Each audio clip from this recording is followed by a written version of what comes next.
Hi, everybody, and welcome back to this week's episode of The Empathic Leader, where we talk all things empathy, leadership, and emotional intelligence. Wait till you meet my guest this week. This woman is a powerhouse. I mean, the first thing right out of the gate on her LinkedIn, it says, I launch things and then I grow them. And she does. She's a brainstormer, a builder, and a brander, has been a marketer, innovator, and strategist for well over 25 years, for multi-million-dollar multinationals to entrepreneurs. Now, when we're talking multinationals, we're talking like GlaxoSmithKline and Johnson & Johnson and Hershey's and Campbell's. So, we're talking no nonsense here. Just saying. She has built businesses from the ground up, turned ones around taking nosedives, and even grown established ones by 60% in 1 month. Let that sink in. Vandana's experience across continents, countries, cities, and thus cultures has led to a deep understanding of human insights that transform from figments into creative and breakthrough ideas. So she takes the nebulous and makes it solid. She loves converting complexity into clarity, clarity into vision, and vision into reality. She is also a USA Today and Wall Street Journal bestselling author, international speaker, and just all around awesome person who I met in the group What She Said, which just houses like all of these amazing women in one place. I'm surprised that it doesn't just explode in short circuit because it has so much power. So please welcome me. Please help join me in welcoming Vandana Puranik.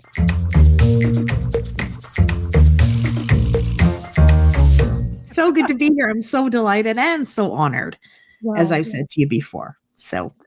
Well, we're excited to have you because I can't wait to pick your brain on all of this because, I mean, what an amazing background. You've like been everywhere and done everything. So since we talk, empathy and leadership, and so much of leadership is self-leadership, being able to get yourself to where you need to be, being able to get yourself into a state of mind where you can take care of yourself and the people that you're leading. I would love to know about some of your background, which led you into these incredible spots and how you felt that this transformed you as a person, as a marketer, as just a heck of an awesome human being. Yeah. Wow. Thank you for that introduction. I could probably talk for hours on this because it's been a crazy ride, but it's been a really good one. I absolutely love what I do, and I would do it 10 times over. I've moved from doing the corporate consulting freelance thing into much more of a speaking and writing and educational side of the business. And primarily because I was starting to see the same problems in businesses over and over again. Yep. And the other thing was I was so blown away by the human capacity to brilliantly solve the wrong problems and to do them over and over and over again. And I'm thinking, I got to put a stop to this. I'm on a quest to change that. So now I teach about how to solve the impossible. And I speak about it, I write about it, and I podcast guest about it. And I was doing a lot of amazing things with it. I changed my business model. I built a success model that's sort of self-perpetuating and everlasting. And then I also changed my brand strategy. And so for me, the biggest thing is anytime anybody interacts with me or my brand, I want them to feel limitless. And there's such a freedom as associated with that. And it really became that much more, I guess, important in my mind because of what I went through really recently. So as I was going through all this amazing international speaking and, working on about 5 books and shifting my business, I ended up being diagnosed with breast cancer. And that is unfortunately not that unusual. So, I think the stats are now 2 in 5 women, right? So wow. It's pretty high, and I think it's climbing up to 3, but it's a really high percentage. Nobody in my family has any kind of cancer. And it was a bit of a shock because the year before, my cousin got diagnosed, and the year after her, then I got diagnosed. And the only difference between us and anybody else in our family is that we grew up in North America. So we're kind of thinking like there's a lot of talk about all these things that go into our system, and I really do believe our bodies are fighting a chemical war. So and that's not to say that you should get rid of everything, but this society, Western society, is very different than sort of Eastern culture. And you can see that because a lot of the Eastern stuff is coming West, right? So much of that. Yeah. But what happened was I got diagnosed with breast cancer, and then I went through, like, I would just continue like, hey, this is just another project that I need to move through, like really it didn't hold me back or down or anything like that. Went through surgery, and then I had to go through pathology, and then decided to go ahead with chemo. And with chemo, I lost all my hair. I was losing 10 pounds a week. So it was like really, really rapid weight loss, very dangerous. Yeah. And I was slowly starting to lose my ability to breathe. So here's a situation where I was getting no glucose from my brain, and I was getting no oxygen from my brain. So the fact that I'm standing here relatively intelligent today is quite shocking. And so I was going through chemo, and at the end of chemo, I had a tooth infection. So I ended up having to go to the ER, because you can't have an infection and have chemo and cancer. You have to get to the ER. So when I finally was seen by the head of the department, things started to move like lightning. And all of a sudden they're undressing me and putting a gown on, and then the bed comes flying in out of nowhere and putting sheets on and doing my vitals again. And, and then they started doing IVs. And I'm thinking, I just came in here because I need some antibiotics and I need a little bit of oxygen, because I thought I was going to just do that in one, couple of hours and I'm out. I so did not expect what happened next. None of us did. So what happened was they tried to put the oxygen mask on me, in addition to doing all the other things. And because I couldn't breathe, it felt just too tight. So I threw it off. And after that, I don't remember anything. And what happened was the infection was cured, but I got worse and worse and worse, to the point where I was put into a coma. And I was in a coma for 2 weeks. And Melissa, I have to tell you, when I say coma, I was intubated. I was on a ventilator. My hands were tied to the railings. My feet were bandaged. My eyes were taped shut. I was paralyzed. I had 10 IVs going from my neck all the way down to my arm, like my wrist. It was like, I was out, and I was out for 2 weeks, but I had the best trip ever. So I have to tell you, my family was going through hell, but man, I had a good time. So that was, thank God, because I've heard a lot of people have very scary experiences as well. But mine was awesome. I was flying like Superman through different galaxies and realms, and ending up in places like a fly on the wall, watching and discovering things that so many of them were humanly possible, but just not done yet. So we've got a lot of great things coming up in this world. And then I also ended up contracting, I would say, but I guess I already had it, as a condition called ARDS, which is acute respiratory distress syndrome. And so when you look at a CAT scan and you look at someone's lungs, they look black because they're clear and they have air in them, right? They're hollow, basically. Yeah. Mine were a blizzard, total whiteout. So, which basically meant that there was no air, right? There's all these obstructions. It was like they were pretty bloody. My lungs were shot. And though that condition on its own doesn't have a very high, very favorable survival rate. So here we are. I'm in a coma. I can't breathe. I'm on a ventilator. I've got an infection, or I had one. Nobody knows what's happening to me. They couldn't figure it out. I've got ARDS. It just, the list just goes on and on. And so, wasn't sure if I was going to make it. And all the odds were against me, really.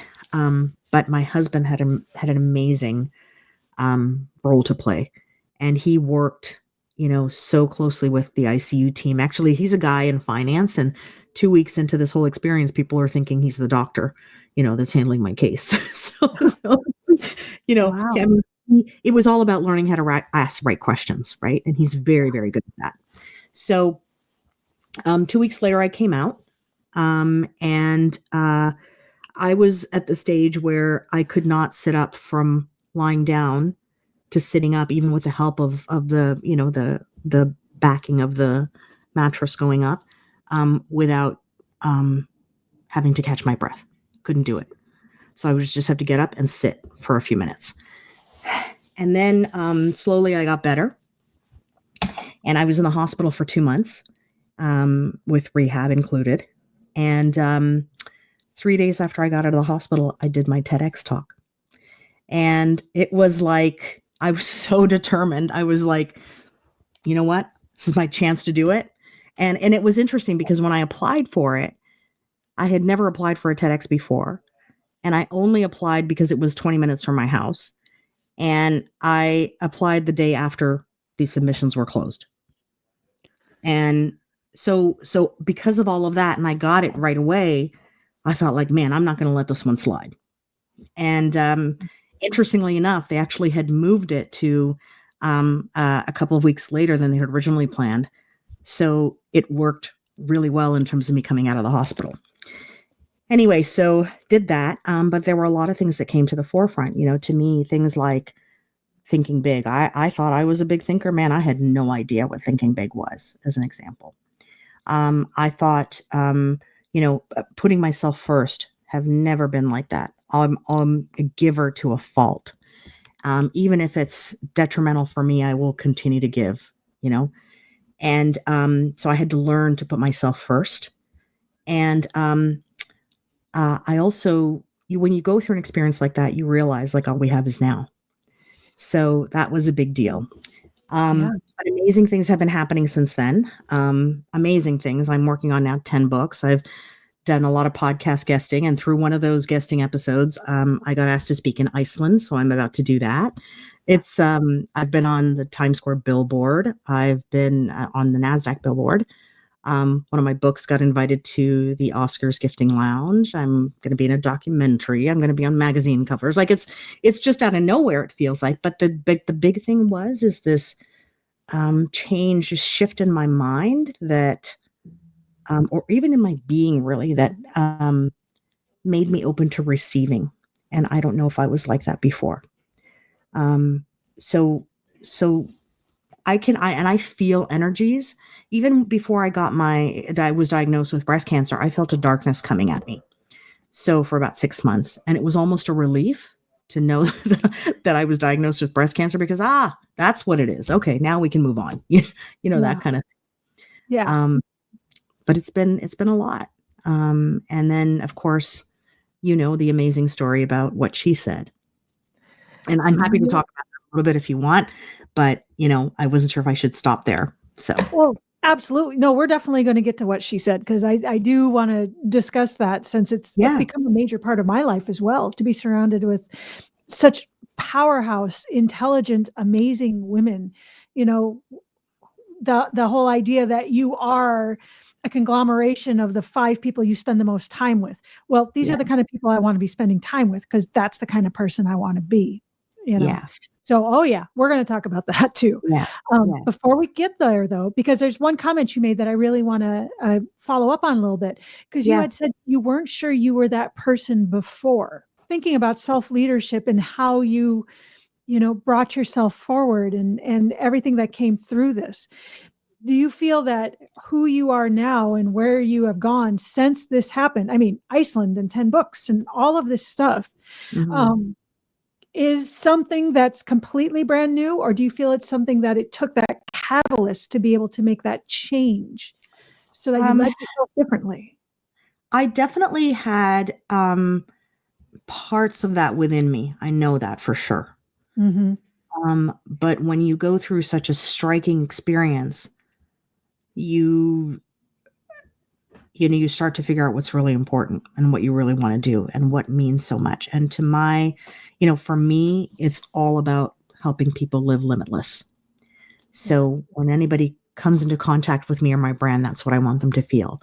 And it was definitely, I think, it really for me, it became crystallized.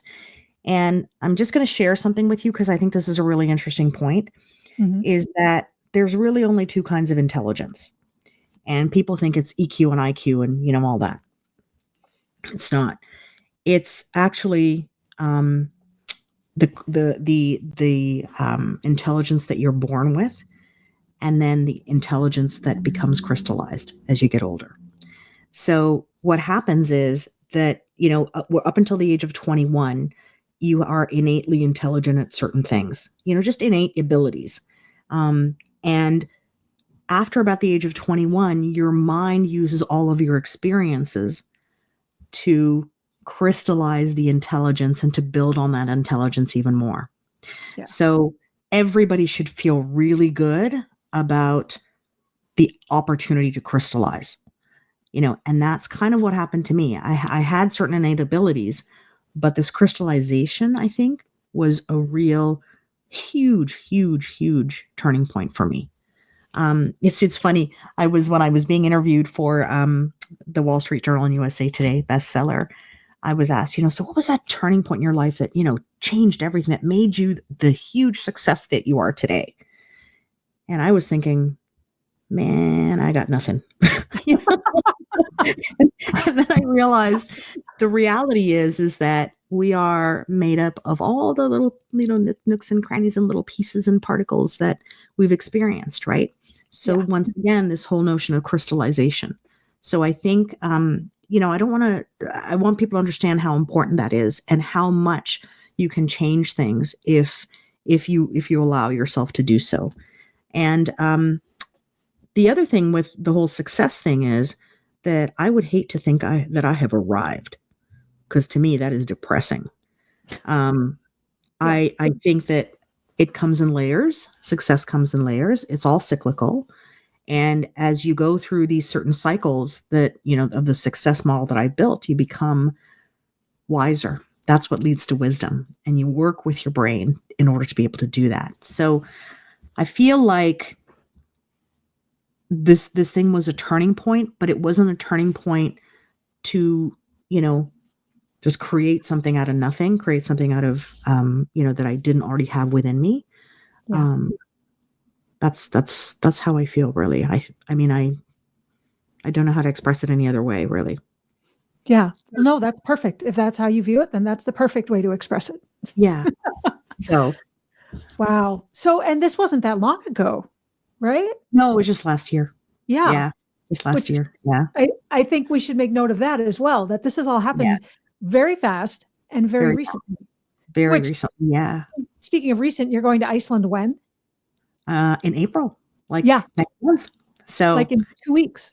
yeah, in a couple of weeks. Yeah. Yeah. Yeah. It's just been an amazing ride, but I never asked for any of it, but I allowed myself to receive it, and people talk about that all the time. I was like, I don't know about that. Like, it's not like I'm going to stand in the middle of the forest and, wish for gold. It's like, it's not that kind of thing. And it shows Yeah. up.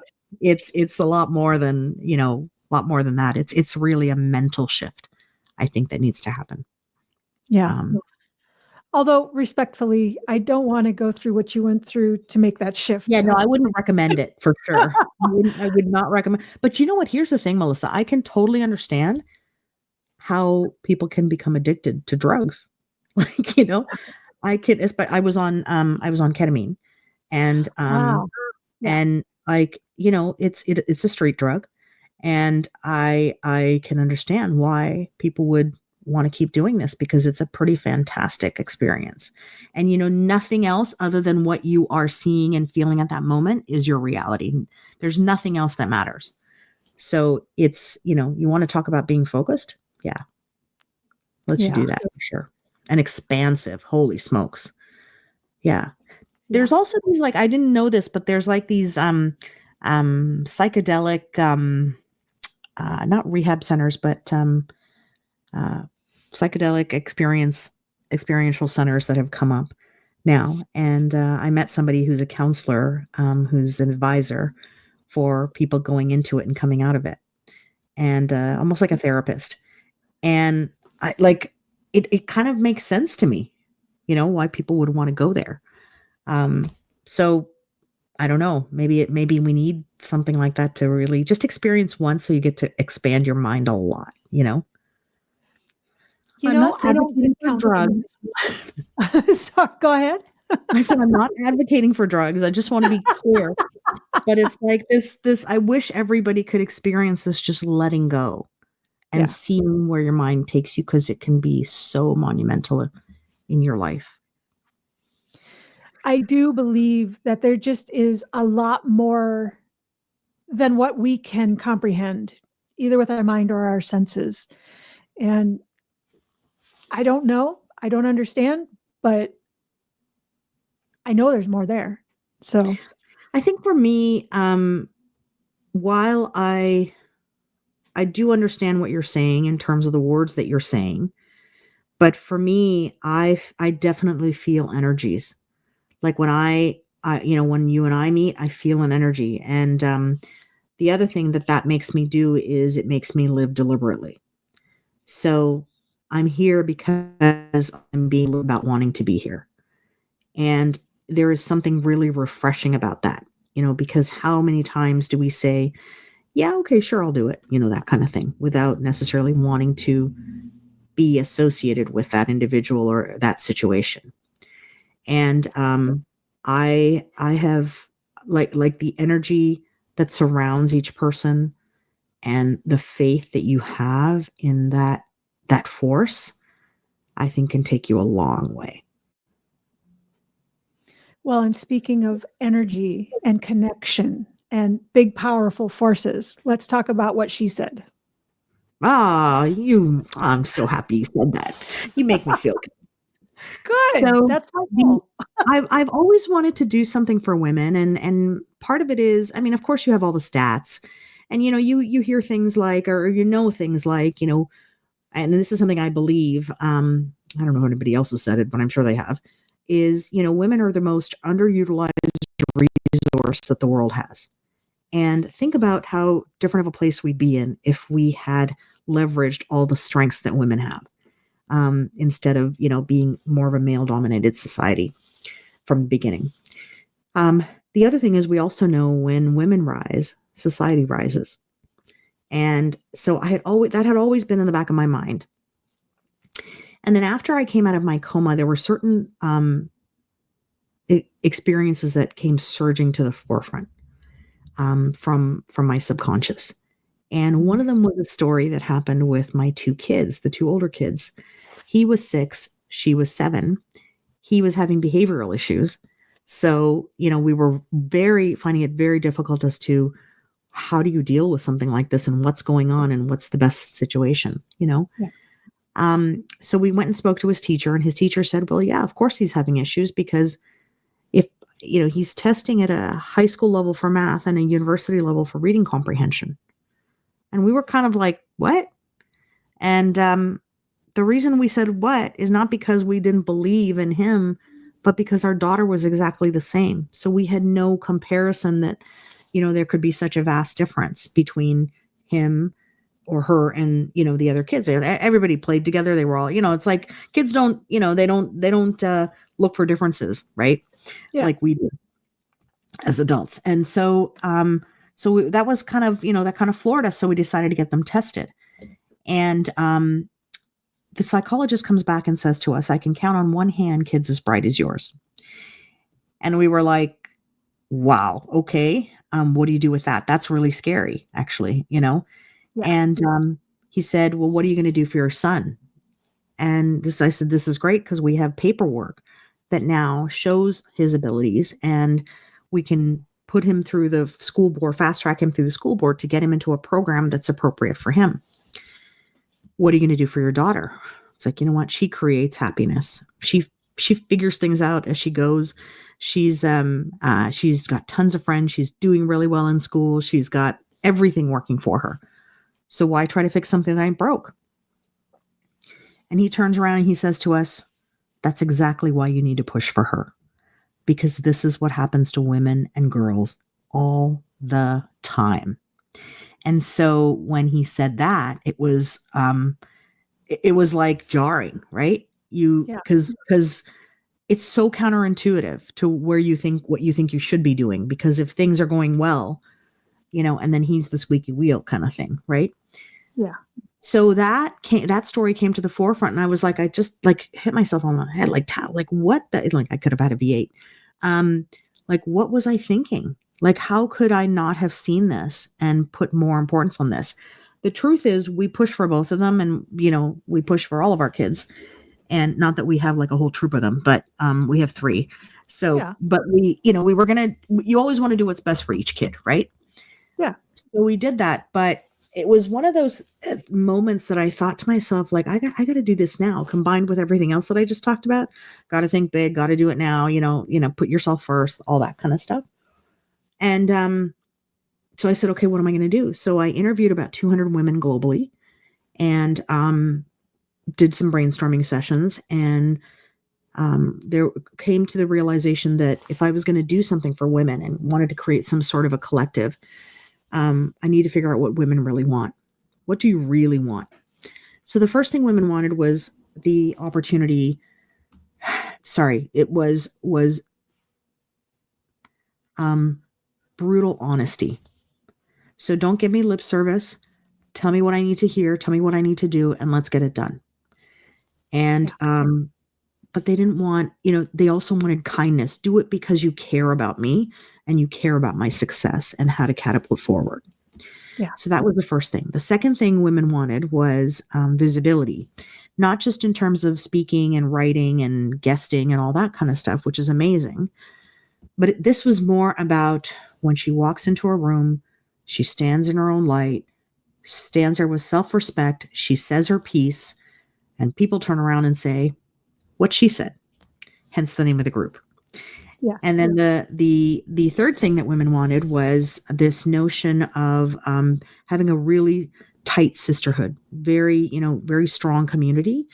And what happens in the posse, as we call it, our term of endearment, is stays in the posse. And so I said, oh, this is awesome. Okay, got it. I'm good with that. But it's not enough to do another group, right? You have to think about, how are you going to be different? How are you going to be better? How are you going to be a good alternative for what's out there already? And so through one of the sessions, one of the things that came, one of the ideas that came to be, and that I sort of altered a little bit to make it make sense, was this idea of every woman that joins is part of like a mini squad of 5 to 7 people. And those 5 to 7 people are responsible for growing her business. So it takes away a lot of the fears that women have, the fact that you may not have enough creativity, you may run out of ideas, you may be lonely, you may not have resources, you may not have a sounding board. You never have to worry about any of that, because people are helping you along. And here's the interesting thing. So that's a unique structure, because what happens is, I'll get to unique thing in a minute. What happens is, as we shift from person to person in our weekly or biweekly meetings, and whoever's on the hot seat, we all work to grow her business. So it's like a surround sound thing, right? So we're all working together to build each other, and we all build each other to help each other grow, both the business that we're in. It could be a philanthropy. It could be our art. It could be our business, whatever it is. And the woman behind the business. So both professional and personal. But what I was going to say is, one of the things I think that makes it successful is, let's say you and I are in an accountability group, right? And we have like 7 things that we each need to get done this week, and we do 3. Yeah. Or 4, or 2, or none. We say, okay, I'll just do it next week. There's no consequence at all. So like, you're not compelled to, like, unless you yourself feel like, oh my God, I got to do this, and put some pressure on yourself. Yeah. You don't really need to do it, really. In this situation, what happens is you've got a group of women who are finding ways to grow your business. They are responsible for growing your business.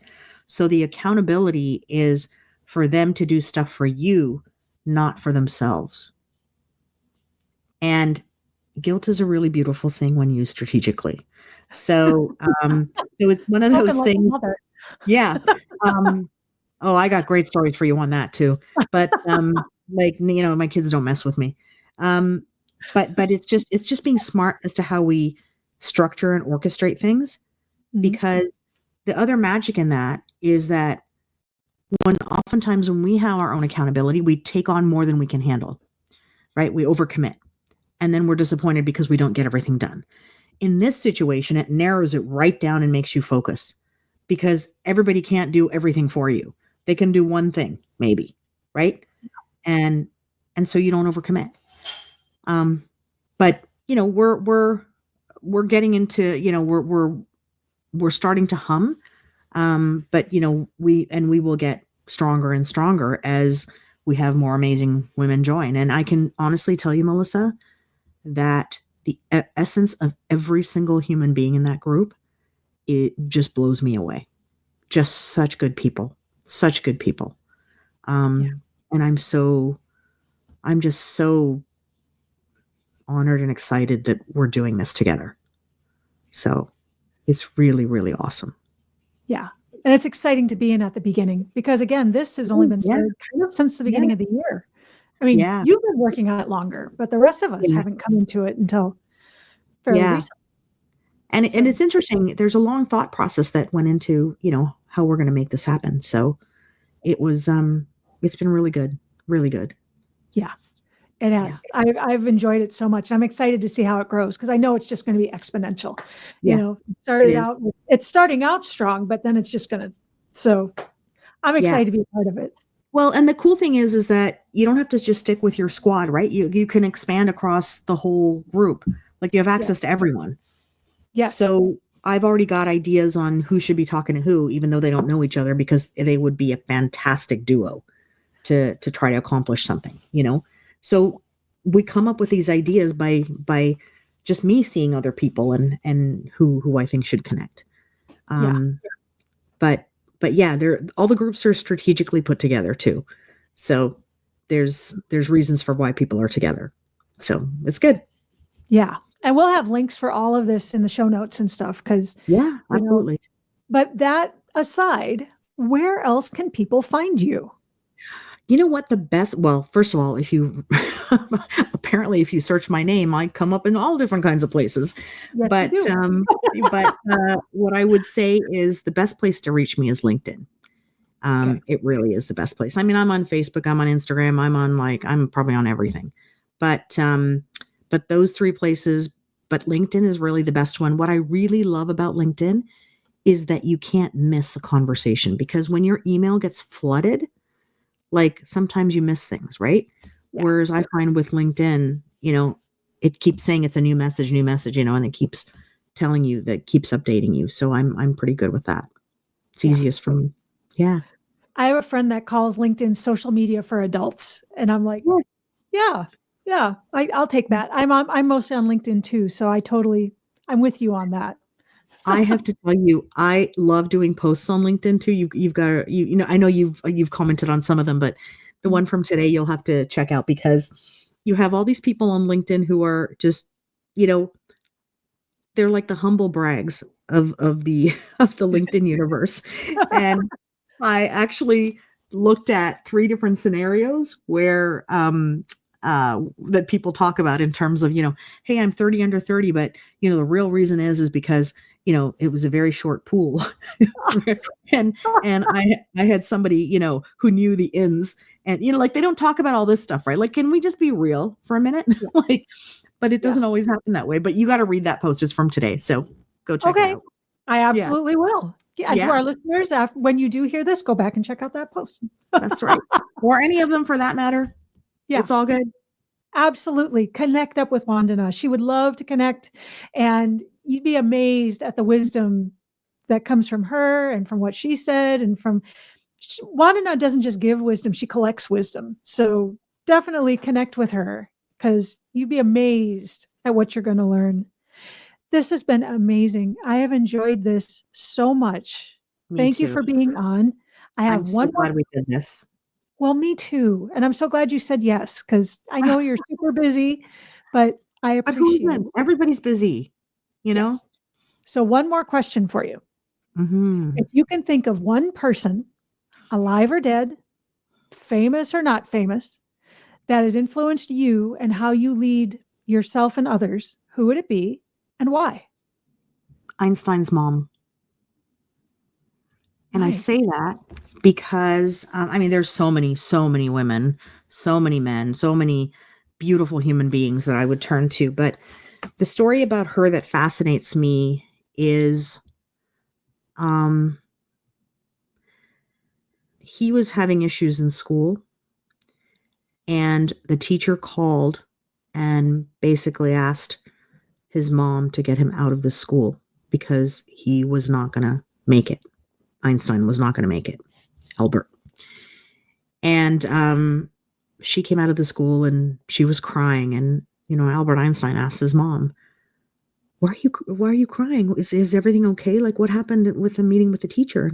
And she just said, you are so talented and so brilliant that they need us to find a special school for you and a different place that you need to be because they can't handle you here. Which is not what the teacher had said at all. So she took something that was a very adverse situation and made it into something so powerful and so beautiful that that child became who he was and who we know as Albert Einstein, right? One day he found the note from his teacher. This is when he was an adult, and saw the note and said that, the note actually said, you need to get him out of here. He's disruptive. He will never amount to anything. And you need to, get him to leave immediately because we do not want him here. So they had completely rejected him, but she turned it into the most beautiful, powerful story for him and made that child grow and soar. And I still, to this day, when I think about that story, I get goosebumps. So what an amazing woman she must have been, because I'm sure that's not the only story that she went through. That's just the one that's told. Yeah. So I'd love to meet her. Yeah. I hadn't heard that story before. So things are very counterintuitive in this world, Melissa. A discussion for another episode. But what I'm learning is that things are not always as they appear. And what we think of, and it happened in my own, cancer case as well, as to what drove me. And I went with the stuff that was very counterintuitive, and it was the best decision I made. So I feel like there's so much that is not seen, that we really need to use our brains to think of things differently. And that's what this woman did. What a fantastic note to end on. Thank you so much for being here with us today and sharing your wisdom and your experience with us. Thank you, Melissa. Yeah. And many thanks to our audience for being with us again today. Thank you for being here with the Empathic Leader. Please like, subscribe, and comment so we can keep the conversation going. And we'll see you next time.